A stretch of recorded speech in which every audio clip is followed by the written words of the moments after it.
Sir ఒక్కటి మెచ్చుకోవాలి sir, BJP చేసిన అన్ని పనుల్లో అంటే ఇది కేవలం క్రెడిట్ ఒక్క మోడీకే వెళ్ళిపోద్దా లేదంటే మిగిలిన నాయకులందరికీ వెళ్ళొద్దా తెలియదు, కానీ బీజేపీకి మాత్రం మెచ్చుకోవాల్సింది ఏంటంటే ఈ సెంట్రల్ గవర్నమెంట్ వచ్చిన తర్వాత బహిర్భూమికి వెళ్ళేటువంటి వాళ్ళు తగ్గిపోయారు.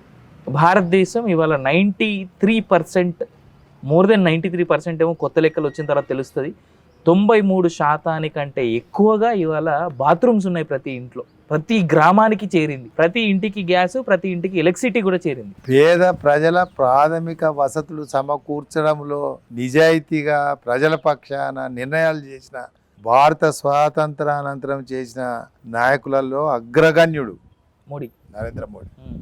మామూలుగా గ్రామీణ ప్రాంతంలో ఇల్లు లేని వాళ్లకు ఇల్లు కట్టించేందుకు ఆ ఇంట్లో ప్రాథమిక వసతులు, ఇల్లు కావాలి, ఇంట్లో మీరు చెప్పినటువంటి బాత్రూమ్ కావాలి, ఇంట్లో కిచెన్ కు సరిపోయే గ్యాస్ కనెక్షన్ కావాలి, ఆ ఇంట్లో ఆ మహిళకు ఆర్థిక స్వావలంబనం ఇవ్వగలిగిన స్కీములలో డబ్బులు అందించగలిగిండు. మరి నిజంగా ఊళ్ళల్లో మీరు చెప్పిన బహిర్భూమిదే కాదు, అనేక కార్యక్రమాలు పేద ప్రజానికానికి అందినాయి కానీ ప్రచారం జరగలే.